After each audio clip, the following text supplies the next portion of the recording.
Hello, and welcome to this special edition of the Green Room podcast. And this podcast was founded to share raw, authentic stories of resilience and provide a space where the heavy things we carry can finally be given a voice. And it is my complete, absolute pleasure, an idea which Eddie's been bringing together here, which we've kind of sold us on that, and we're going to be getting it up and running, aka this first session. It is my absolute pleasure to introduce the Open Table. And Eddie, again, this is your great idea. Where did the idea of this come, of bringing the Open Table? Where did it actually come from? So after my stroke, when I was in stroke recovery, I found it hard to talk to people. So I reached out onto the internet and I stumbled across a clip that John Bernthal does called The Real Ones with Shayla Booth. And Shayla Booth opened up massively about the struggles of being a childhood star, the mental health depression that he had, and he became very vulnerable. So from that, I stumbled on a clip of the Actors Roundtable, and Shayla Booth was on that. There was Adam Driver, Adam Sandler, Tom Hanks, and there's a little clip where Tom Hanks is talking to Shayla Booth, and he says, "You feel happy today? This too shall pass. Feel angry today? This too shall pass." And I thought to myself, it's really good that actors are doing this, but why are everyday men not doing this? Why are we not talking about our struggles? So yeah, that's where the idea came from. When you mentioned about that talk, I remember years back having my kind of wake-up call those years back, and I remember watching some of that. It was you which kind of reminded me of Eddie, so I really appreciate that. Yeah. And again, it's pretty nice to know that we're doing this for the reason of the everyday man, not a celebrity, and which they can have that big clout and following, but with us, we're everyday working men where we don't have that kind of big input from others, if you like. So I'm really glad that you brought this to here, and cheers for that, Eddie. I really appreciate that. And for those who are listening, I will give you a little introduction to both of my guests. Eddie was on one of my previous podcasts, which we done together a couple months back, and this one is our new one here, which is the Open Table. So for those listening, a little bit of background with Eddie. Eddie's a single father of two. A man built on mindfulness, grounding, discipline, and regulation. But it wasn't always that way. Eddie used to be what we called the Joker at the time, the fixer, and sacrificing his own well-being as a mask for his own emotions. And he suffered a transient ischemic attack, a TIA, aka a mini stroke, which brought on by intense stress and anxiety. And this forced Eddie to completely reevaluate his life, making major changes and rebuild a stronger, more authentic version of himself. So we have somebody else here who's Jeremy. Welcome Jeremy, aka Jemba, to the table. And we're really, really pleased to have you here, and I really appreciate that. And with Jeremy is a 35-year-old father of two, a man who's had to walk through the fire of, unfortunately, divorces, and with currently a second one, which is kind of unfolding, and progression is making there in his own way. He's navigated a really heavy undiagnosed death of depression, and made it out to the other side. It's great resilience to be able to do that. And lover of animals, nature, and he loves his motorbikes. And Jeremy faced a massive wake-up call the other year. He began experiencing a terrifying stroke symptoms and loss of hand and finger coordination in his right arm, and a heavy dead sensation in his right leg, slurred speech and severe dizzy spells, and numbness creeping across the left side of his face. And after months of testing, medication, it was ultimately put down to a severe stress and acute migraine attacks. And today, Jeremy lives on his own, a man of the world, and he is most at peace with himself than he's ever been before, and carrying a mindset that it's deeply strong, grounded, and most importantly, understanding. So Jeremy, Eddie, welcome to the table, and let's dive in. So let's talk about again, I see this a lot with males specifically in regards to talking about the mask that we have. And in therapy, we look at how society imposes certain conditions on ourselves. So our conditions of worth. So, our men as well. I mean, basically the internal unwritten rules that tells us that you're only valuable if you're strong or silent, providing Yeah. and bulletproof. And it forces us to develop what we call that protective mask. And that separates us from who we actually are on the inside. So we mold into that on the outside of where we are. And why do we think men struggle so deeply to find congruence, which again is just therapy speaking for having what you generally feel on the inside actually match how you show up on the outside? So, if it's okay to start with you, Eddie, you've spoken Yeah. about being the Joker fixer. How did Yeah. those kind of masks serve you, and when did they start to kind of crack? So I think I was taught from an early age. I kind of walked on a little bit of eggshells, like my parents split up at a very early age. So I learned to be more mature than I should have been at that age. And even from then, I became like a protector and a fixer towards my siblings. Even though I was the youngest one, I was the most grounded. I was always there as the support.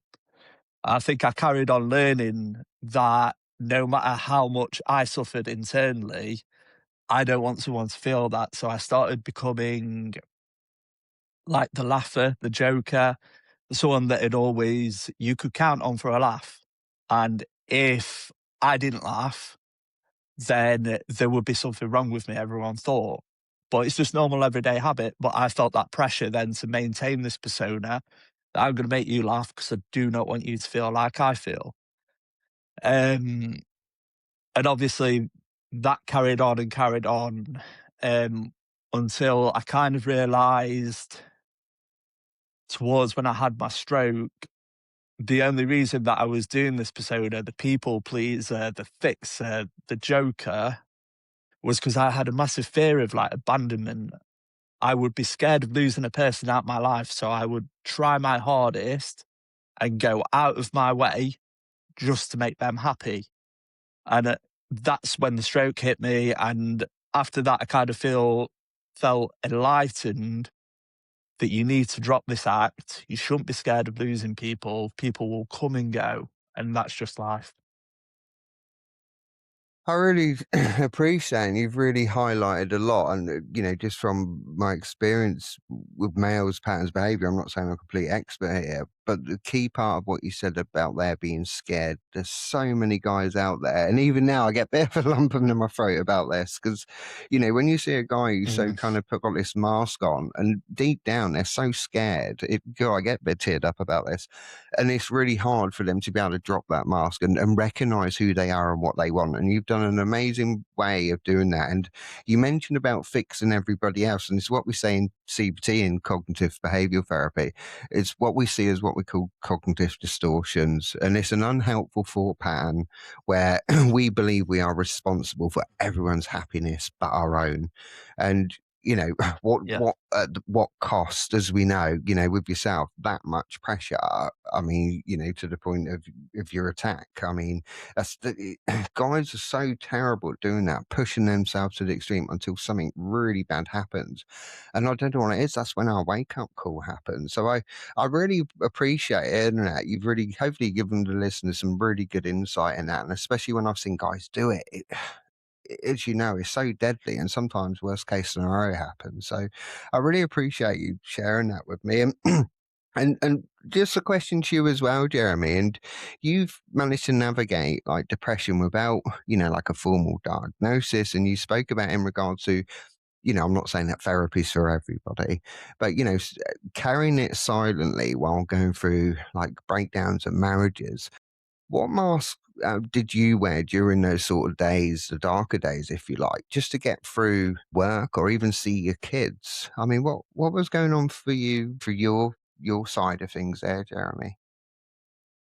So to me, when you say the mask, it was putting on a show for people, i.e., telling everyone that you're fine, putting on an act, so to speak, that nothing really bothered you as such, even though a little comment here or something that someone does over there really bothered you at the time, that would still play on your mind, that night or that week. But it was putting a mask on of pretending that everything was right when it wasn't. And I think over time it sort of caught up with you. Sure. And again, it sounds like it's very similar patterns behavior there, and I can relate to both of you. I definitely done that myself, where we put that kind of mask on and mold into, our surroundings, if you like. And if anybody says, "Are you okay?" What do we say normally? "Yeah, I'm fine," and we carry on with that. Yeah. And I mean, both of you have kind of mentioned about kind of like the man up culture which we get put through. And if we kind of break that down to kind of to every man listening to this in their car or at the gym right now, what does man up mean to you kind of personally today compares to what you kind of thought it meant when you were, say, for example, the age of 21 in their early 20s? And how much of that comes down to our early childhood upbringing, for if you like? So we have what we call our core beliefs, so deep rooted kind of blueprints about ourselves and the world that we kind of form earlier on, that influences the way we kind of process and cope as men. And again, it's kind of, having that open discussion with you both in regard to, I'm not sure about yourselves. My stepdad, it was kind of like, man up, you don't show your emotions. That's what your mum does. Always remember that phase. And kind of that was what drilled into me through that childhood, especially having older generations, me and Jeremy were speaking about his dad, for instance, when he was a butcher and people's hands buggered. And most of these older generations have kind of had this so fixed into us that trying to unlearn that is really hard to do. So we build up anger, guilt, shame, etc. And that's our mask, even though some of them won't admit it. But again, you guys have managed to kind of face your own fears, if you like, and kind of recognize those ideas to help you progress through that. So it's having kind of like an open discussion, really. I know I've waffled some there, but do you feel kind of like our core beliefs or, deep rooted blueprints, as I said, about ourselves and that influence what we have as a child growing up and coping, if you like, and grow as men? Would you say that's kind of been similar to you both there? 100%. So mine was kind of polar opposite. It was like, when my mum and my dad split, I watched my dad go through some really like bad depression for a very, very long time. And I kind of learned that my emotion shouldn't come out because it felt like an overburden. It felt like I would put him down even further. So I wouldn't show that emotion for a very, very long time. And it was only until my stepdad, I'd say, when he came into my life properly, he started teaching me about being a man. So he'd take me to the gym, he'd take me like places, and he'd talk to me, but in a grounded way, just nice and calm. He'd say like, "How are you feeling? Are you all right?" And that's when I kind of learned that you should talk. And my uncle, like, he taught me so much about being regimented, discipline. He's this big alpha figure, ex-paratrooper, like jumping out of planes all the time. He's making me do press ups every day, getting me into that mindset. And then he pulled me over one day and he said, "Are you okay, mate? Like, how you doing?" And I was like, wow, like, to be alpha, it's actually to be compassionate and it's to share and open up. It's not to be silent. Yeah, I think that's the thing as well. Breakthrough there. So back when I was, should we say, 21, the stigma of man up was not to show emotions and that kind of thing. But like Eddie's just said, um, the real sort of being an alpha, so to speak, I don't want to, put it in that context, but um, manning up to me is being able to like accept your emotions, being able to show them and talk about them, being very open about them. Yeah. To me, that makes someone stronger mentally than it does to like hide it all away. Because if you keep it Yeah. inside, you just get built up with so much pressure. It's kind of it. I think, like, me and you, what we went through, like the stroke symptoms, everything like that, is that culture weighing down on our shoulders that we shouldn't be talking to people about this. We should just cope and we should move on. And I always think of my stroke, like the pressure relief valve just going bang, and that was it. It all came out, all that stress, all that frustration. So yeah, good point, mate. Really good point. But I go back to like when we first spoke, Eddie, and again when you was in that moment having that stroke, and I always remember what you said to me, and this is like sheer, whether it's like stubbornness of a male or some sort of strength in one way to keep this mask on. I always remember you telling me that even though you felt like you lifted your arm up so you didn't want to fall in front of these other guys, but you still held on the conversation the best you could. For Yeah. me, I can only imagine what that was like, especially having that internal fight, but at the same time, still having that kind of man up mask, if you like, saying, "Oh, I don't want to look like an idiot here in front of people." So that alone, I can only imagine. I take my hat off to you, Yeah. if you don't mind me saying. The next day, after chest pains all through the night, you drove yourself to hospital, and that's when they gave you that bit of a Yeah. reality check of what I found really interesting is so many guys can do things like that. And deep down, we're scared, we're worried, we're massively vulnerable. But you still hold on there to have that kind of like, well, I better not fall in Mm. front of these people. Even though having that stroke, it just shows what I say to people. One, I really do love working with guys. But what I normally say is that we're pig headed, stubborn, and we know best. And I don't know about you two. I know I had that mindset different times, and things really look at you, both of your circumstances, how much you pushed yourself to that limit. And thank God that both of you are still here, because the reality of the truth, let's be honest, some guys go through this, and unfortunately, they know they're no longer around. So I really take your hat off of that persistent strength of just hanging in there a little bit longer so you don't look stupid in front of people. It's just Ah, amazing what we put ourselves through, isn't it? mm. Looking stupid. That's just me. Um, but yeah, it's definitely something to not be embarrassed about at all, about coming out with whatever's on your mind. You just have to get in that mindset of opening up. I find it easier to open up to strangers because you're not going to burden your family, so to speak, with whatever pressures you've got going on. But also, when you open up to strangers, it's amazing what kind of conversations you can have and just completely not expect it. Oh, totally Yeah. agree. I mean, like you say, in that moment, I was still being stupid. Like when I had that stroke, I know you touched on it, but I just remember thinking, I'm in the middle of a full blown stroke. I'm not even thinking about my safety. I'm thinking, I've got to be okay. I've got kids. I don't want to drop on the floor and make an idiot of myself. It's like, I don't want to make a scene. I just need to be okay and go back under the radar.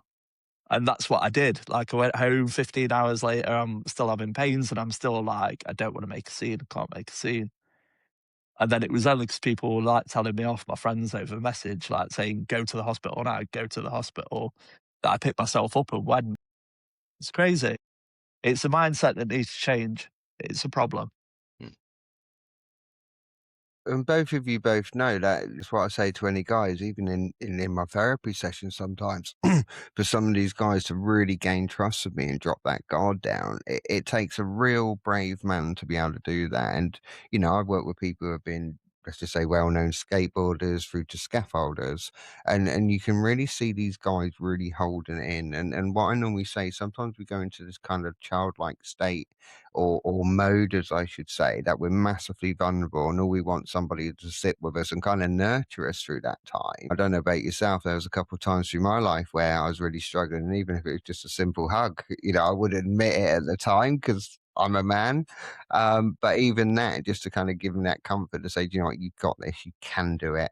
And unfortunately, I didn't have that opportunity. And again, I had to, like you guys, I had to really find my way. And similar to what Jeremy went through, I went through from being an ex-DJ, music wide and confident, to somebody who locked themselves away for about 6 months, panic attacks, chest pains. Yeah. I can relate to that. And, fortunate to me to some aspect, it was more quite severe anxiety and depression.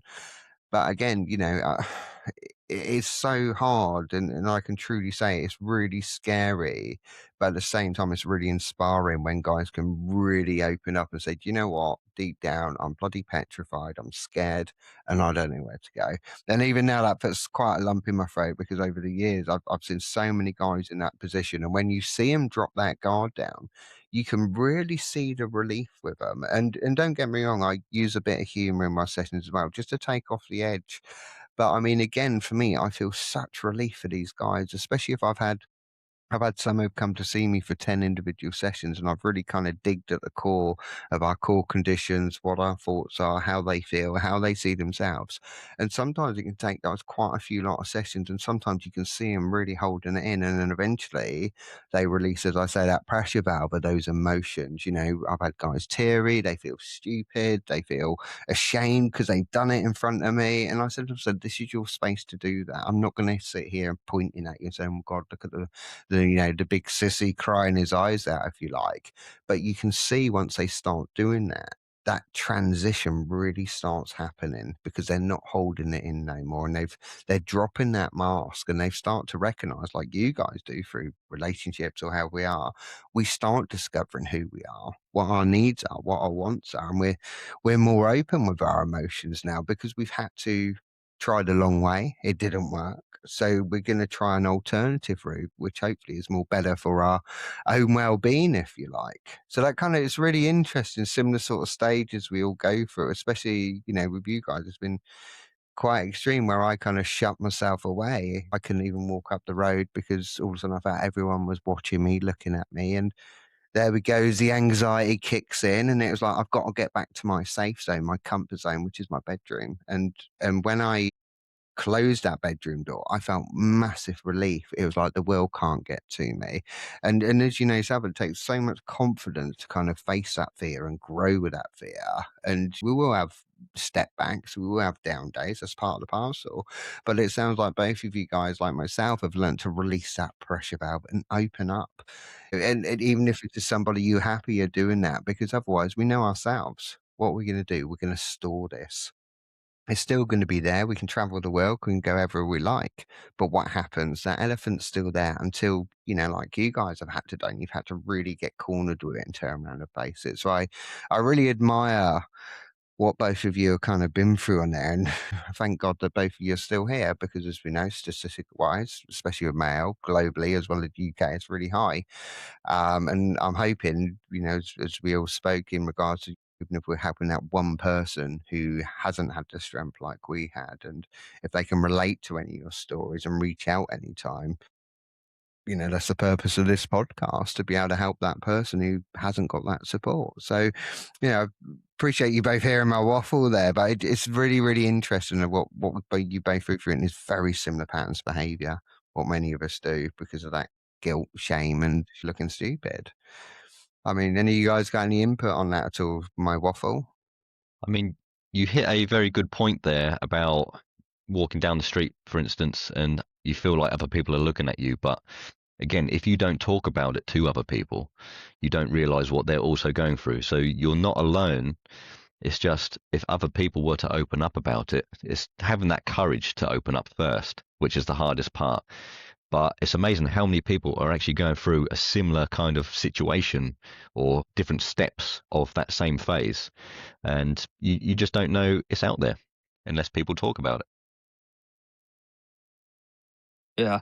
I think that, like, for me, since we did that podcast and everyone saw me going out there bold, the amount of people that you would think are like strong masculine figures that would never ever open up, that will turn around and tell me a story personally that was a really big hardship on them. It's unbelievable. So I think everyone's willing to do it. They're just scared of it. They're scared of that vulnerability. They're scared of looking at themselves and saying, this is what I'm feeling. I need to vocalize it. Whereas the good thing about this platform, what we're doing, is people see it and they kind of think, okay, if you can do it, I can do it too. I know you, I work with you. Like, I'll open up and I'll talk to bits. So, yeah, I mean, I think people are willing. I think they're just scared of that cultural change of men not being tough and men not carrying it. Do you know what I mean? It's trying to break that stigma, though, isn't it? The stigma of Yeah. for Yeah. men to be tough, they just have to get on with it, which is completely wrong. Yeah. Yeah, it is. Yeah. And I mean, and if you have a look at older generation, look at our generation, quite a bit older than you guys. I was going to say a little bit then, but I was waiting for Dig. So I'm quite a bit older than you guys. But then if you have a look at that Silver generation fox. above us, yeah, the silver fox. But when you have a look at kind of the older generation, our stepdads, our dads, etc. I mean, how that's ingrained with them. My stepdad is an old school mechanic. I would say a man's man, if you like. But then the only time I ever knew my dad to really show feelings it wasn't when my granddad passed away, it was when his mum died. And what I found really interesting, because I've never seen my dad teary, I've never seen my dad emotional ever. If anything, more anger and frustration reflecting back on that now. But when my nan died, what was really, really interesting for me is that my dad was really tearful and really emotional. And he actually went off for a couple of days. He just vanished for a couple of days. But at the same time, I remember as a child when if it was my mum tearing that side as a child, I kind of didn't really know what to do, but I was there for that comfort for my mum because I was used to seeing my mum cry. But when my dad done it as a young lad, I was like, what do you do?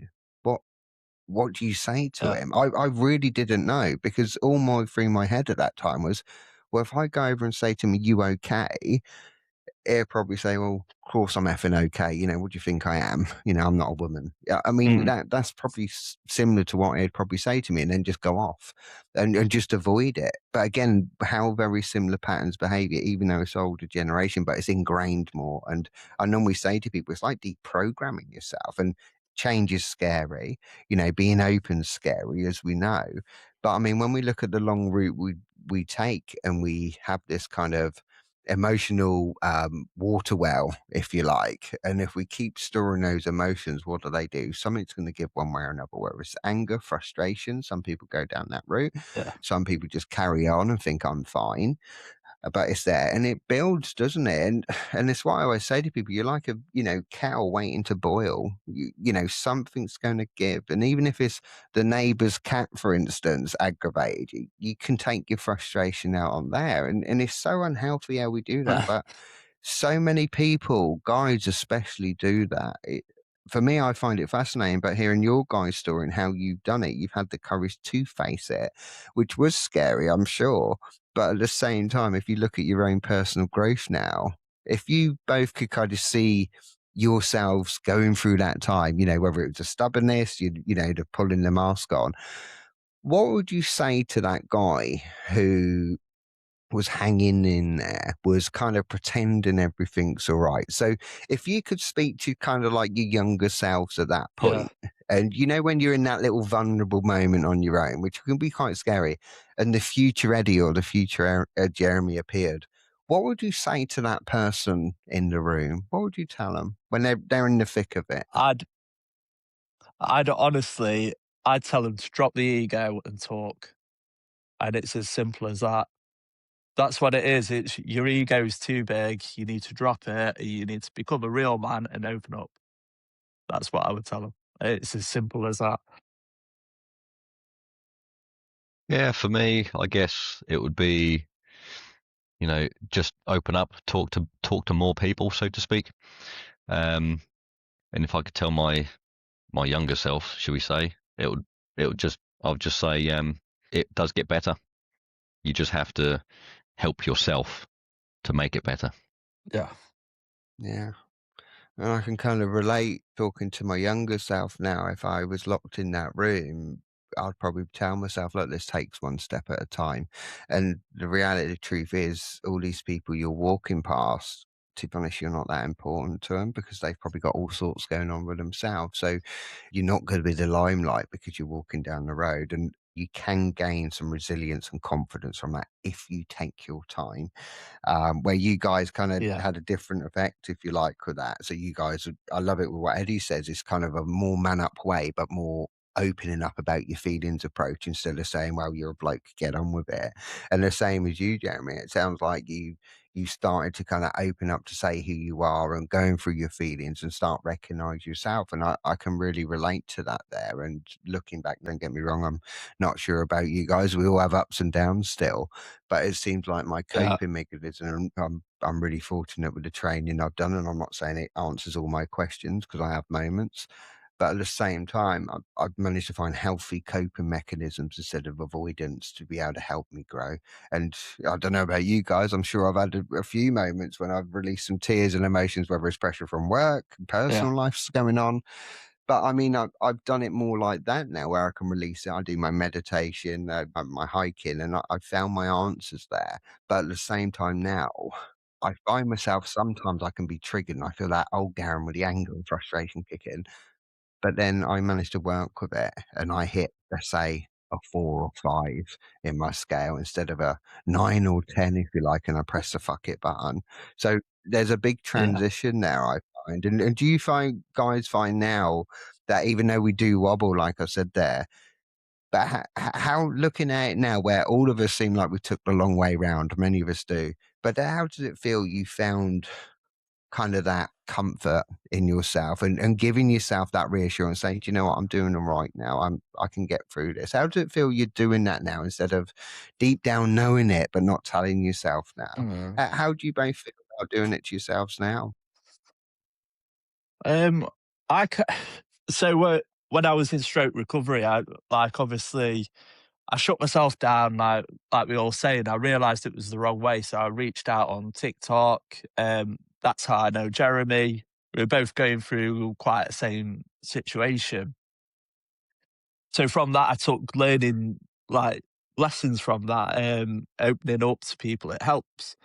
So I opened up on Facebook. My friend Kieran, my sensei, I've spoke about him before, started teaching me like forms of meditation and like workouts to do on my recovery. And I kind of fixed myself into this little routine of like my adrenaline rush is working out. That's my anger gone. And then I can meditate to bring that back down.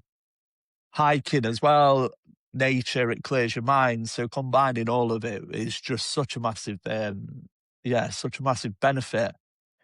And from that, the ego goes like, instead of being in competition with other people, trying your hardest to prove yourself stronger because you're quieter and all this stuff, you realize yourself, you become in competition with yourself to feel better, have better energy about yourself, I would say. Like Eddie just said, it's a it's a personal battle. So instead of it being in competition with other people, it's a competition with yourself, your own mindset, your own physical form, so to speak. Personally, to me, I'm at the most at peace with myself, the most than I've ever been. Now I've again through social media and stuff, I've made some really good friends and like-minded people, and it's nice to be able to chat to others. Even then, people have wobbles, but it's being there for them and giving them words of courage, words of hope, that kind of thing, just to try and make their day just that little bit better, a little bit easier. So it makes a huge difference, doesn't it? Yeah. And Yeah, it I mean, does. again, just hearing like part of what Eddie and myself said, Jeremy, we said about like what our coping mechanisms are, what we found to kind of help us get through that instead of our old way. What have you found been helpful for you? Because I know you said about your motocross, the bikes, and that side. What to other people got the same mindset as Jeremy and into their bikes, etc. I mean, what have you found? It's like you said, as we discussed yesterday, of kind of you learn to sit with it, face it, and work with it. So, what do you find yourself, which kind of gives you that kind of takes that layer off, if you like, instead of going 0 to 10? Let's say you're hitting 0 to 4 or 5. What is it which takes the edge off for you there? Then, because you kind of found your own answers through this. So, I'm interested to see what you was on there and what you find helps you. So what I found helped me was acceptance and accepting what has gone on. You can't change it. You can't change other people's minds, so to speak. So you either accept it or you don't. So accepting it to me was a big step, and it took a lot of weight off my shoulders. Um, Having that sort of bit of respect for yourself as well, not overreacting. Just think about it a little bit more deeply, how it would affect others if you were to act on something. So yeah, like acceptance is a big part of it. Obviously, when I was going through a bit of a tough time, that really helped me get over quite a lot of things, to be honest. So I'd say acceptance and forgiveness as well. It depends. Obviously, everyone's situation is slightly different. If you've been wronged by someone or whatever it is, if your job is, you've been sacked, that kind of thing, for completely unreasonable circumstances. You can't change their mind, so accept it, but also just have that certain amount of forgiveness, just to think, you know what, I forgive you for it. See you later. It's time just to move on and crack on with my life. That is alone is what Yeah. we call in therapy our radical acceptance in regards to we can't control what's around us, but what we can control is how we respond to that. And just alone, it fascinated me when we were speaking yesterday, Jeremy, is how you face that. I mean, it takes really hard work to be able to do that. And I'm not saying we don't feel things, of course we do. But it's looking at what angle, what do you fight for? Do you fight for something you have no control over whatsoever? Or do you radically accept and go through that acceptance that I can't do anything around this situation, but what I can do is how I respond. How can I work through this? And like you said, that big word forgiveness, I won't go into too much details, but some of the people in my past, it was really interesting. I really explored the forgiveness side of that probably about 2-3 years ago.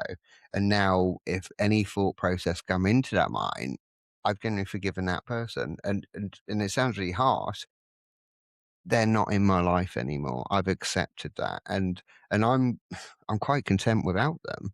So it's really fascinating what you've done there, Jeremy. I find that really, and how interesting. Very similar patterns for behavior, what we've all done, but we've had to really learn to sit in that own shadow and really accept what we've gone through. And you know yourself, it can be white knuckling sometimes, can't it? And we want to avoid because it makes us feel uncomfortable. But all three of us have had no choice but to sit in our own shadows and discover our own answers, discover our own techniques and coping mechanisms. Yeah, and like you touched on earlier about only worrying about what you can control. You know, every day-to-day life stuff, like getting an extra bill come through and which you weren't expecting, that pushes you into an overdraft if you have one, that kind of thing. Just I don't worry about it. It is what it is. I've got to pay it.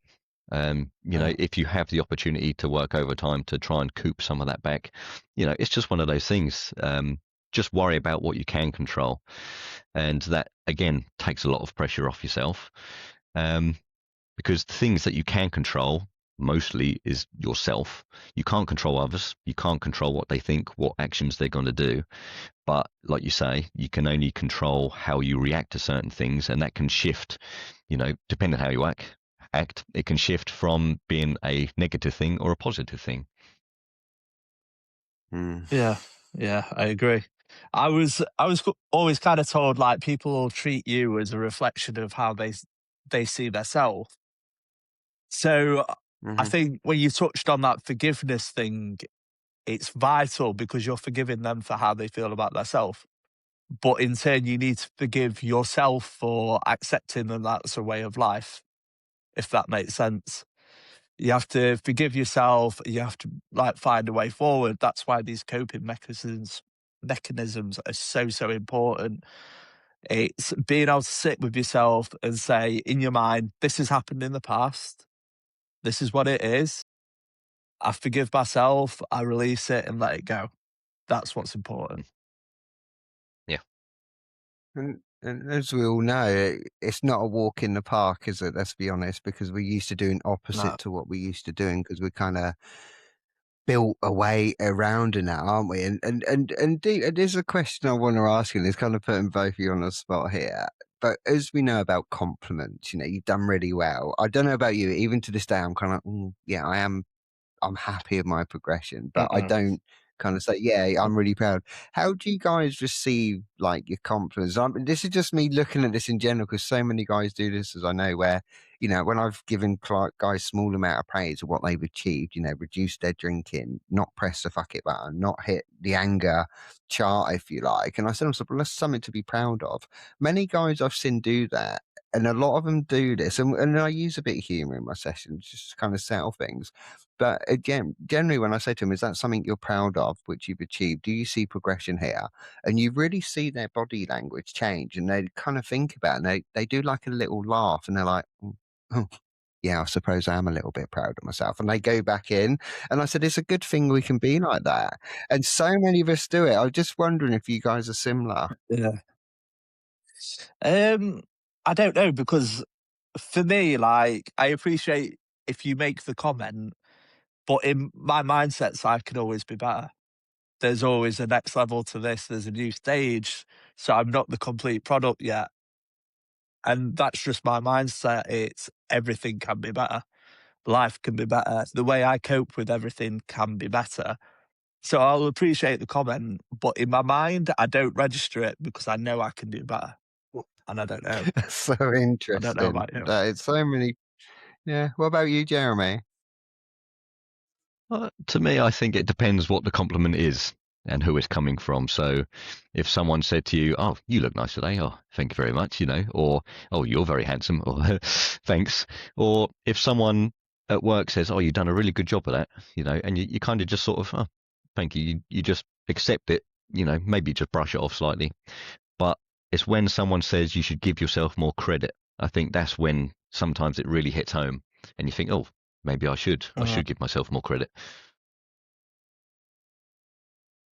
That's really interesting. I'm really glad I had to ask you that by question because my mind was wandering there, and even now I'm laughing about it because this is my nerves. And I've been really fortunate enough with meeting you guys, and I've been so lucky. I more than you can imagine. Even with my day jobs and my therapy work, I've been so very lucky. I've had people come to me in tough times and had that confidence to be able to work with me, and seeing that transition, hearing your guys' story and how you changed things, it is so inspiring to me more than you know. And the other week I had a really good feedback with my day job, and I won't go into too much into it, but really broke a female's barriers round through cultural differences, etc. And she wrote this huge email, and Vicky is our admin lady, I can say her name, or she should be fine. She got me to read it out in front of the group. And it was really, really nice, but I was so embarrassed. I was, and people generally said to me, "Look at what you've done. Look what you've helped her build down that barrier." And she's really happy the way she is. And I'm not going to lie, when I went out of the room, and you're speaking about other, therapists and people within that room, when I went out that room, don't get me wrong, I didn't feel as anxious. And I was like, actually, well done, you. So I do it, but I still struggle. I find it, even Yeah. though I've helped that person put input there, I still don't know what to do with them. I find it embarrassing. And I think Vicky done part of it anyway, because we've got that sort of relationship at work to say, "Oh, let's look at him so he feels awkward." Sort of humor we can use sometimes. But yeah, I really didn't know what to say. If anything, I was sat there embarrassed. But at the same time, when I closed the door and went out of the meeting room, I was like, "Oh, well done, you." So I did have that little hop and skip, but I done it in my own little area. And I kind of, it's really interesting how we respond to that. And obviously, Jeremy, what you said, it depends on how the person said it, and what you said really can hit home. And it's really interesting with Eddie is the fact is he gets that compliment, but at the same time he's like, "Yeah, I've kind of done all right, but I know I can do more." So it's really interesting. So, similar but slightly different there, how we respond and then kind of Yeah. go that way, if you like. That's really interesting. And I kind of want to look at kind of more kind of trauma, if you like, and the body's breaking point. And I want to just touch a little bit on trauma and kind of like the heavy stuff that some of us have suffered when we experience, whether it's trauma, our nervous system can get stuck in what we call our survival mode, distorting our thoughts and how we perceive danger. And Jeremy, I kind of want to start with you here. And you had like a massive scare the other year and severe sort of stroke symptoms and loss of kind of motor skills, if you like, slurred speech and facial numbness. And after months of kind of, clinical tests, if you like, the doctors told you it wasn't a physical stroke. It was several stress and migraines. And, in therapy, we talk about our somatic experiencing. So, which is a fancy way of saying, how the mind and body are entirely connected, if you like. And when we suppress like that kind of emotional trauma, if you like, we bury it, the body eventually keeps the score and forces like a physical shutdown, if you like. What was going through your mind during those kind of months of like the testing? How did you realize your body was kind of screaming out at you to kind of process this kind of emotional pain, if you like? So I think the big wake up call was having the stroke like symptoms. To start with, they put it down as a TIA, that kind of stuff. To me, that was the point of, because I'm not a stressful person, but it was built up over time, years and years and years, that kind of thing. Stress at work, stress at home, and even though you don't feel stressed, it's still, ticking around in the background of your mind. And it got to a point of, my mind just saying, right, that's enough. And I started having all these symptoms. And to me, it was a big worry because to start with, having all the tests and stuff like that, I was worried that it was a stroke. Have I got something wrong with my brain? Is it a tumor? All this kind of stuff. It was just running through my brain. And I was telling myself not to worry, don't worry about it, don't worry, trying to, calm myself down. And then, as time went on, my doctor gave me some medication, which I'm no longer on, by the way. He put it down to, stress and like migraine attacks, that kind of thing. And it was a little sigh of relief that that's all it was. But again, stress can have so many different forms of, physical like damage, so to speak, and it can cause so much harm. Um, I yeah, I don't know. Like, just try not to let it build up. If there's something worrying about you, or something you're worrying about, should I say? Um, Talk about it. Don't just hold it in. So to me, that was the big turning point of, oh, I've got to change something here. Something's got to change. But a few big changes in my life. I won't touch into that too much, but it really made a big difference of not being in those environments. Stress levels just dropped massively. All the symptoms that I was having are completely gone. I might slur my speech every now and then. It's, one of them things. I'm not drunk.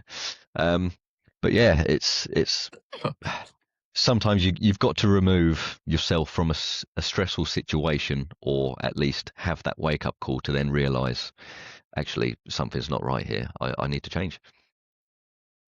Hmm. Plenty of food for thought there. And and Eddie, kind of your story mirrors Jeremy's in like a profound way. So you actually Yeah, suffered a TIA and directly brought on by yeah. stress, anxiety, all the things we go through. And when you look at Jeremy's experience of his body shutting down, if you like, from stress, how much does that resonate with your own kind of breaking point? And what was the moment you realized your mind was kind of making your body ill? Um, Now I look back at it, you can see every single sign that there was, but when you're in the moment, you can't see it. So there's the whole feeling fatigued, not feeling like getting up in the morning, getting headaches, slowing down, like not being as energetic. And up towards the point of the TIA, I started getting pains in my arms, like numb pains. And I just brushed it off because that's what men do, right? They don't go to the doctors. They just, we'll be all right. We'll be fine. Um, and then, like I say, the second that stroke happened, it was like a pressure relief valve. Everything went off. All the stress for 2 minutes just left my body. And it was a blessing in disguise in a way, because I released so much stress. It was unreal in that one little moment. It was weird. It was so weird. But yeah, I mean, looking back now, you could see a lot, like your nervous system locked, all the pains, everything like that. So I think a message for people out there is, when you start feeling these symptoms, you need to go get checked. Even if it's like a little numbness, little tingling in your arm, go get it checked, because there is something. Yeah, I mean, I really appreciate you both because it's very, very similar to pressure you both put yourself through. And, unfortunately, Eddie had the real extreme. Not saying yours wasn't a bad, Jeremy, but at the same time, very similar to pressure, what you both done to yourself to the point the body couldn't cope anymore. And it's really scary how much we really, really push ourselves through that. And I'm really glad you kind of gave people the hint, the listeners out there ready to say, do you know what, if some of these things are happening, come and get checked out, because at the end of the day, otherwise Yeah, you're just going to be hanging on there and you could be worst it's case scenario, important. let's be honest. It's it is quite really tough to be able to do that. And we Yeah. we kind of looked earlier on about kind of unhelpful coping mechanisms. I know years back with myself, as both I had a class A addiction, and I did have quite a lot of loss, relationship breakdowns, friends passing. But my answer to that one was getting off my head, jumping in total avoidance. I mean, no matter where I traveled, okay, I had that quick fix, and I still come back and there it was waiting for me on the doorstep. And kind of, talking about kind of running away or avoiding that we do. But I'm interested to kind of look at our kind of processing patterns, and kind of what we call in therapy is we talk about what we call distress tolerance and our kind of baseline capacity to survive and handle intense, overwhelming emotions without making things worse. And when we don't have the tools to tolerate the pain, we turn to what we have as like our unhelpful forms of like escapism. Mine was substances to numb it all out. So if you're happy, if we kind of go around the room, if you like, and Jeremy, you love nature, you love animals, you love your motorbikes, which can be incredibly healthy outlets. But before you kind of found peace, what did like kind of unhelpful escapism look like for you? So how did you use the things to kind of run away from your kind of internal reality? What was kind of going on for you there? So what you mean, like the things that kind of helped me escape? Yeah, what was the things which kind of, when we kind of jump into that avoidance, we know it's there, but at the same time, what we do, we carry on working, or, what was your kind of the unhateful kind of escapism techniques you was using at the time? At the time, there wasn't really an escape. So when the kids were in bed, that kind of thing, I'd just go on the Xbox and try and like mentally shut off from the outside world, so to speak. And don't get me wrong, like gaming is really good. Again, you've got really good communities on there. It is like a little escape from reality, and you just go on there for a bit. That does help. Yeah. Again, going for walks. If you've got your dog, kind of thing, go for walks with your dog. I think getting out in nature and just sort of taking in nature itself, like appreciating the small things, especially. So sometimes just, on your walk, if you go out for one, if you see a nice view, just stop, whether it be 10 seconds, just have a look, you know, just, just look out there and just think, this is nice. Just feel that little bit of groundedness, so to speak. Even little moments like that can make a big difference to your mental well-being, I think. Um, just simple little things, really, like all the little things. Smell the flowers when you go past them. I don't care what other people think. What if they see Yeah. me sniffing the flowers? They smell good. Appreciate it. Little things like that. That's what's really interesting. You're highlighting really points there in regards to what we do as in for therapy. I know I'm comparing a lot of that, but it's our five senses, which can be our slight distraction, something we can recognize, grounding ourselves, what you said there. So I love it that you found like your own kind of coping mechanisms, especially through therapy idea, but you found your own way and it works for you. And I really admire that. And Yeah, again, I same with just you, think Eddie. nature is a really Oh, powerful thing. yeah, yeah, I really appreciate it. And there is, if you're into any sort of therapy type stuff, Jeremy, have a look at Carl Jung's approach. When we finish the podcast, I'll give you some links on that anyway, in regards to how you find your own reflection in nature. And it's really quite, because you like all that. I think it's a bit in depth. Some of it, even to this day, his theories blow my mind.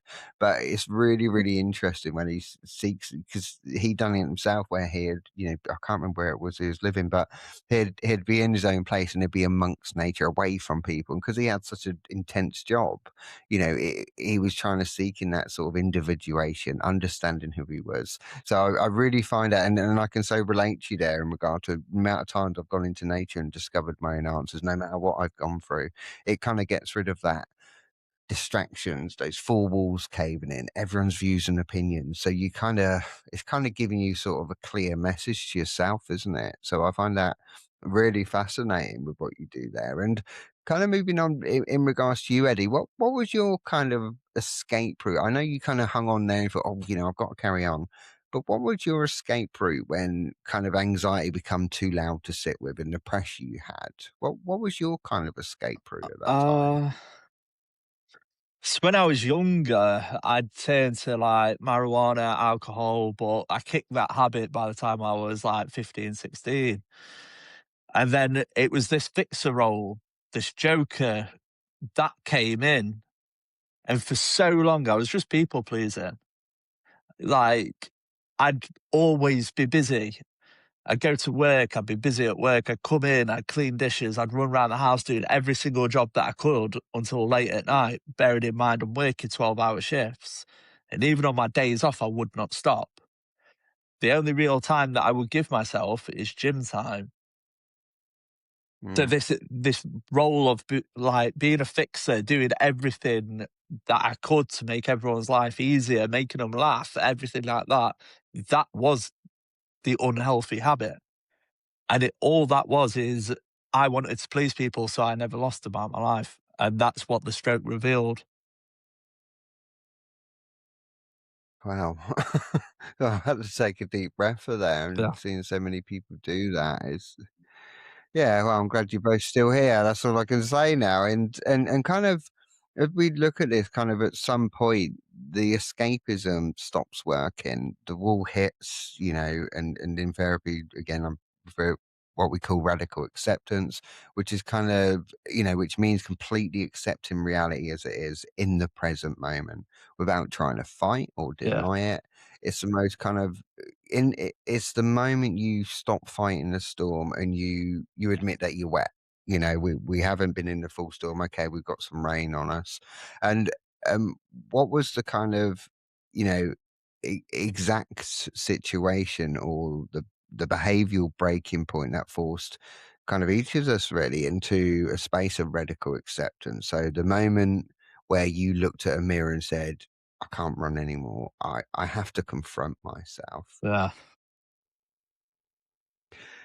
Uh, y- yeah. I mean, that, like I say, that moment for me was the stroke. It was the second that relief valve went off, that's when I looked at myself. And that was like, I don't know, it's weird. Like, it takes a big trauma for you to see yourself and face yourself. Like, deep down inside, I was always running away from myself. And that's hindsight for you, isn't it? It's sooner or later you'll catch yourself up and you need to face that person and you need to overcome that battle that you're running from. Just similar there, Jeremy. Yeah, so like Eddie said, the big health scare, that kind of thing about all the stroke symptoms and all of that, it was a big turning point for me, but also, you know, going through like this separation as well. Um, that's kind of the point where I started to, I lived on my own. I couldn't change what other people wanted. I wasn't going to beg or try and stay because that person has already made their mind up. Don't get me wrong, I still respect them. The mother of my children, that kind of thing, absolutely spot on. Um, I just I accept that they move on with their life. I move on with mine. There should be no um, like bad thoughts, so to speak. I don't dwell on it because, again, that can just bring you down. It is what it is. So those two moments Yeah. for me, I think, was the point in my life where I thought, right, now I've got to concentrate on myself, find myself again, figure out what I like. Like now, I'm trying new things. This, for instance, this opportunity came up, so I just thought, you know what, go for it. Um, Other things that I've never done in the past before, I went to London with a friend to watch Hamilton, and I've never been to the theatre before, and I absolutely Okay. loved it. Excellent. So again, just trying new things. Just now that I've got, I don't want to say freedom because that sounds really bad, but uh, trying things that I've never tried before, so to speak, just to see what I like again. Um, it's quite a mindful Yeah. place to be, I'd say. And it sounds like obviously what you've done there is kind of reflect, kind of lifted your own restrictions on yourself or what you're doing and what you want to do, etc. And that's really be hard to shift over to that transition because we're used to kind of molding in and helping everyone the best we can. But sometimes we forget about ourselves and it's really hard. We feel selfish in a negative way. We feel, we're not pulling our weight. There's so many, as you know, we could speak about that for hours. The dynamics are there. And Mm. kind of looking at kind of our emotional regulation and sort of our true growth here. So, healing isn't becoming soft, it's becoming self-aware. It's about building our emotional regulation, if you like, and the ability to manage our emotional states rather than letting them run the show. It's moving into what we call, in dialectic behavioral therapy in our wise mind, that perfect sweet spot where our emotional mind and our rational mind meet. And again, obviously, Jeremy, you mentioned earlier on in regards that you live on your own and you are most at peace you've ever been. You have a strong understanding mindset. And what does kind of daily emotional regulation look for you? So when a stressful thought or a trigger comes up, how do you handle that differently than like you did years prior to that? So years ago, I would probably procrastinate, so to speak. So put it on hold. I'll get to it when I can, kind of thing. Whereas now, for instance, a stressful situation, whether it be at work, I kind of think about it and I deal with it there and then it's done. I'm not dwelling on it Mm. anymore. So I think sometimes, depend on what it is, you just kind of have to accept it and tackle it, kind of thing. Because if you don't and keep leaving it, it's just always ticking in the background, again in the back of your mind. So I think just trying to deal with certain situations there and then helps a lot. Yeah, I really appreciate you do what we call opposite action, where you're kind of facing it. And how much relief does that give you, though? Even though sometimes we can be scared, we can get triggered with some anxiety, some avoidance. But how much pressure does that really take off you now? Where we have to take the leap of faith sometimes, and it's second to none, isn't it? Yeah, so to start with, you get that little bit of anxiety to say, "Oh, I've got to do this somehow. What do I do?" But just trying to think logically about it to start with, and then think, right, to start with, I've got to make this phone call, and then you make the phone call, and then just it sort of presents itself as you go along, and then you realize what you've got to do, what you need to do, and before you know it, it's over. So the weight has, of a stressful situation is completely lifted because you've almost dealt with it there and then, so to speak. And how many of us go into that route of our automatic thoughts where you think worst case scenario, and nine times out of ten, it doesn't necessarily work out that way. And we can go into that transition and think worst case scenario, avoid. Um, Procrastination is a big one, as we all know, because it's kind of our coping mechanism and how we can kind of avoid. But you've really learned to break that cycle. I really admire that you've done that, and again, kind of going to Eddie in regards to this, really thanks for that, Jemba. I really appreciate that. And Eddie, Eddie, you've built your life now, on grounding, discipline, and regulation. Walk us through kind of your Yeah. practice. How do you keep yourself from slipping back into the old fixer or the joker patterns when life gets heavy? Uh, Because again, life does happen, doesn't it? So I'm really keen to know kind of how you keep yourself from slipping back into that, fixing person, if you like. it's easy. I've just learned to say no. And that's it. That's as simple as it is. If it's an overburden, a stretch for me, I'm not going to go that extra mile to do it. That's as simple as it is. I do anything for my kids, but that's my responsibility as a father. I have to bring them up the best that I can. But beyond that, you, these people, you're an adult as well. You can fix your own problems. You don't need someone to fix them for you. So I'm not afraid to say no anymore. Like, you have to be a little bit selfish in life. You have to go do the things that keep you grounded because you can't offer anybody anything until you're at peace with yourself. So I have a routine where every morning I'll work out, go to the gym, I'll do some meditation after, or I'll do it during my workout. And only until I've done that point and I've got myself on a level plane, level grounded, then I might go and help someone and go out my way for it. But until that point that I am okay, I'm regulated, my kids are okay, they're fine, I'm not overexerting myself. And I think that's the thing I've learned. It's okay to be a bit selfish. Life is busy, life is stressful. And taking moments for yourself is not being selfish, it's just being self aware. I really And I think you appreciate touched that. on And quite an important part there as well, is, whether it be a relationship or anything, you compromise in everything, but it's not compromising too much where you lose yourself.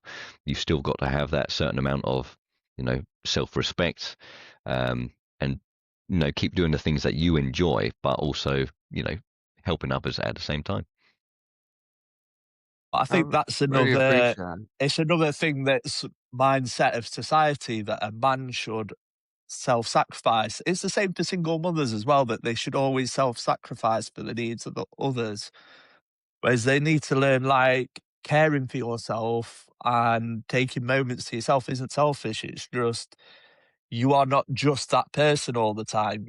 You are an individual and you have to discover yourself to be happy. And you highlighted a really big point there, what you said, and I know you guys have done it, I certainly have myself, is that most importantly, our healthy boundaries, and that big two-letter word is saying no. Because again, the old ones of us would have felt guilty, would have wanted to fix things, we'd have but the harsh rate is our life goes on around us. People have their own battles and dynamics which are going on, but sometimes we have to say no. And like you said, Richard, who is my ex supervisor, I've said to you guys about this. Being selfish is putting one's needs before others. Sometimes we have to do that because otherwise we're going to go back down the paths we've all took. And as you know yourself, it takes a hell of a lot of resilience, and I can say this on here, balls to face that, especially in regards to saying no, because we go from that guilt and feeling, I should be helping these people, and we really burn ourselves through that, and it's really hard sometimes to say that, big two-letter word, which many of us avoid, is saying no.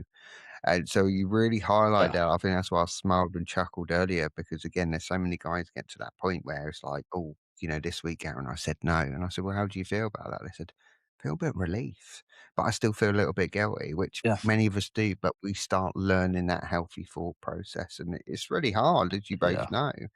But I really appreciate what you've said there, and that's kind of really opened up more, and hopefully with the listeners here, that gives them an opportunity of how similar, similar backgrounds, similar patterns of behavior, all three of us have had in this, and how many other guys out there are kind of going through that same cycle, learning to break that, have that brave move to say no, or reach out to help when we don't feel we're worth it. It's really hard for us to be able to do that. Um, and we kind of, again, just kind of, we've had a look at kind of our escapism, what we found to help ourselves with explore our emotional regulation and our kind of true growth, if you like. So again, it's kind of, having a look back at kind of versions of yourself. So if we kind of have a look at, um, if you could kind of look back on your version of yourself, and we explored this a little earlier on, that was sitting in that really dark, scary, silent place, completely isolated, massively vulnerable, body breaking down. What is the one piece of advice you'd give him? And what does peace generally mean to you both today? Um, the advice I would give is still the same. It's like drop the ego, but learn to say no as well. Learn to be a bit more selfish, I guess. Drop the ego, learn to say no. And peace to me is how you feel about yourself. It's that knowing everyone's different. Of course, they're different. So I can only say it from my perspective, but my perspective is my kids are fed, they're clothed, they're happy. That's my peace. I've done what I need to today. I've done enough. I am enough. That is peace. What about you, Jeremy? Yeah, I've got to agree with Eddie on that part as well. Like peace is how you feel within yourself, but also, how do I word it? When you've got your kids, obviously their needs come first all the time. Um, as long as they're happy, I'm happy. When I don't have the kids, I concentrate on myself. Um, just trying to feel grounded all the time, that kind of stuff.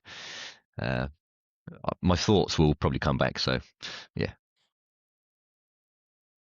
No, I really appreciate it. And kind of going on from that, from what we both said, I think obviously with how you guys are, with the kids and that, I haven't got that in my life. And I think, to be honest, looking back as what I tell myself is that I projected so much kind of hate, I'd say, and anger and frustration to people who I was there for them where they let me down, which again, I so shifted into that anger and frustration. Why would they do that to me, etc., etc.? And that was, I'm going back to 2010 years.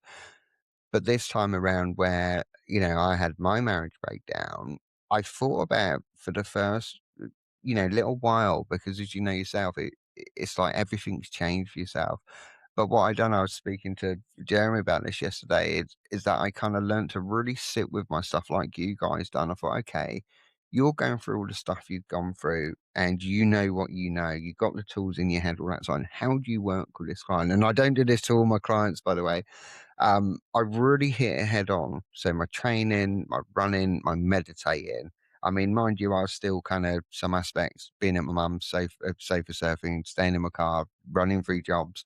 But I managed to get that structure in place for myself, and I started believing in myself. And I can assure you, I don't know about you guys, I can be quite an emotional guy. And when I remember running one day and I Mm. got really emotional, it's stupid o'clock in the morning, and I got really teary, and I don't know what it was. I've only told a couple of people about this, and I'm going to share this here.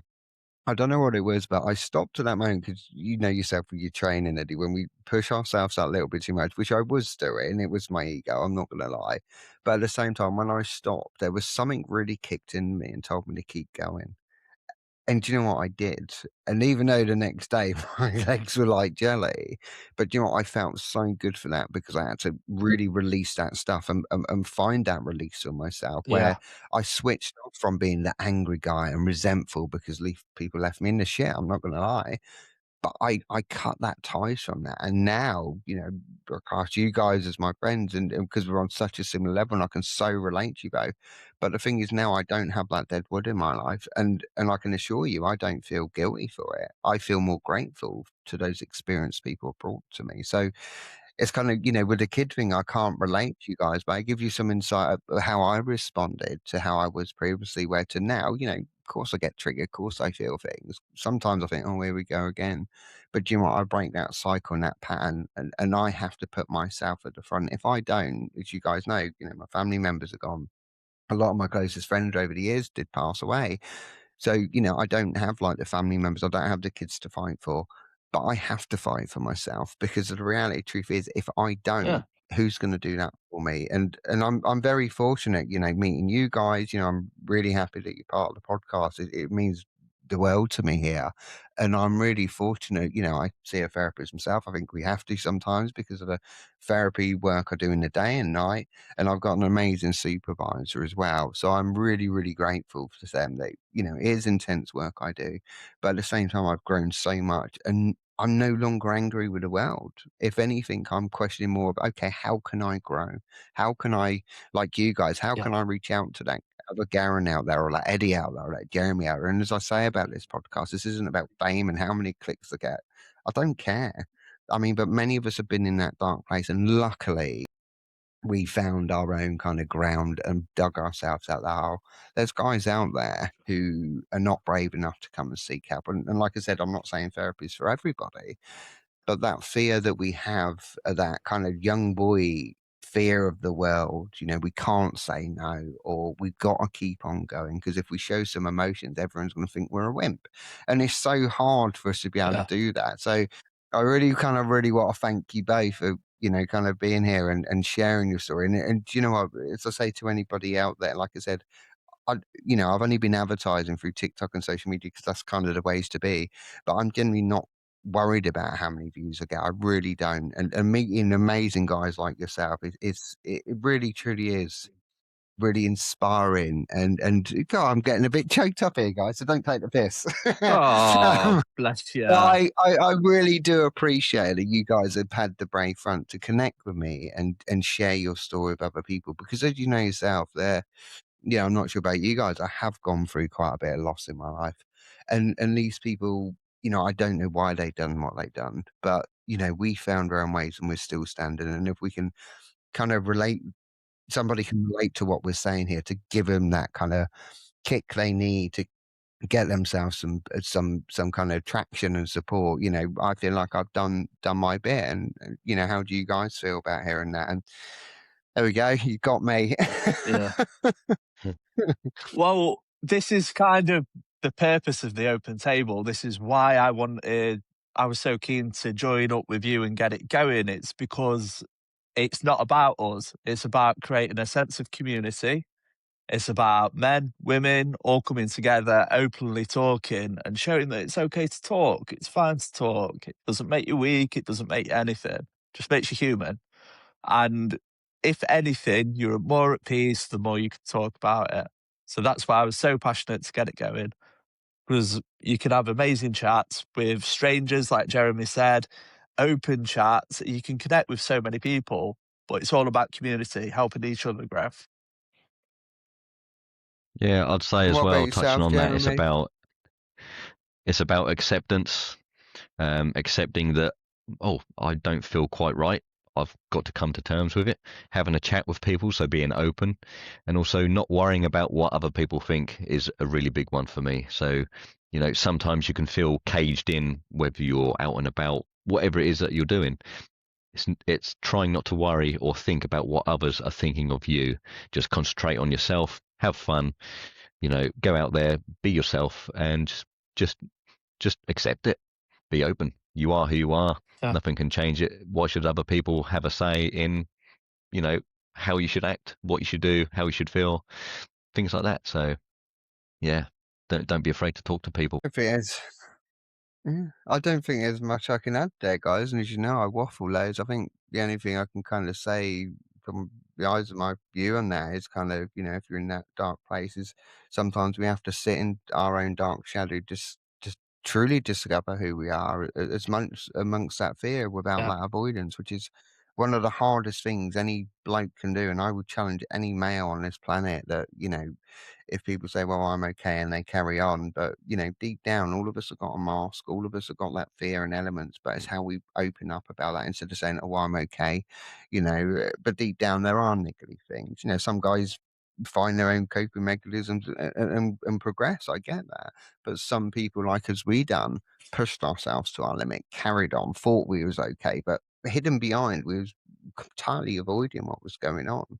So I really Yeah. do, thank you for you, Eddie, coming up with this amazing idea. And I'm really so looking forward to running this alongside the Green Room podcast. And if anybody knows, there'll be some details in there to either contact myself or Eddie in regards to, being a guest on the show and, all of us have got a story to tell, and hope you have too. And it's having people on here who have experienced similar to what we've done and got through it in a healthy way, and to be able to share their story to inspire others. And a massive heartfelt welcome again to both of you.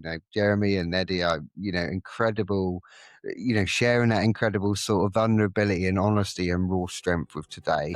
And I really, really do sincerely appreciate both of you being on today. It means more to me than you know. And we can probably have a cold one after this, and you two can take the piss about me being emotional, but we'll figure that out when this is all closed down. But I do, hand on heart, I've got some tissues ready for you.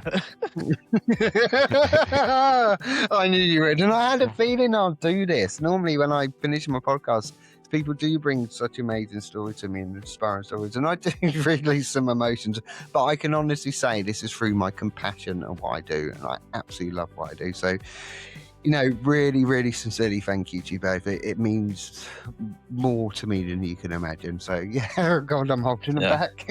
So yeah, big boys do thank cry. You for hosting. That. Thank you for hosting, and thank you for taking the time out to process the script and everything you were going to ask. So thank you for that. Yeah, and there I'm we go. going to touch on that as well. I do appreciate the hospitality and both of you inviting me to, something like this. It's not often that the opportunity comes up. So, yeah, just hit it head on, and it's been fun. It's been good. Yeah. Yeah, I really, really do appreciate it. I'm just going to do my last spiel now before I go into a blubbering moment. But to every person listening to this isn't just a recording. It's a lifeline. And if you're sitting out there carrying this weight alone, let this be the evidence that when we offer ourselves unconditional positive regard, meaning total judgment-free acceptance to who we are, flaws, trauma and all, and step out of the silence, true healing can really begin. And again, there's too many people out there and too many trauma victims who are fighting battles nobody else is, and this isn't about trying to fix you. For us, or even for us to play therapist with people, this is simply to create a safe, unfiltered space for people to talk. So I really want to say again for Jeremy and Eddie for being my amazing guests on today's podcast. And this is Garon Green signing out of the Open Table on behalf of the Green Room podcast. So thank you both for joining me, and I really look forward to getting this out there and seeing what we can do, and hopefully pull in some more guests as well who've got the brave courage like Eddie and Jeremy. But I'll give you all the details, for contact details, how you can contact us if you would like to share an inspiring story in a group chat about mental health. This is what this purpose is. As Eddie said, his purpose is this, having the open table so we can all sit around and speak what our challenges are and how we overcome them. So thank you again, guys. I really appreciate this. And this is Garon Green signing out of the Open Table on behalf of the Green Room podcast. So have a good day and look after yourselves. Thank you. Thank you.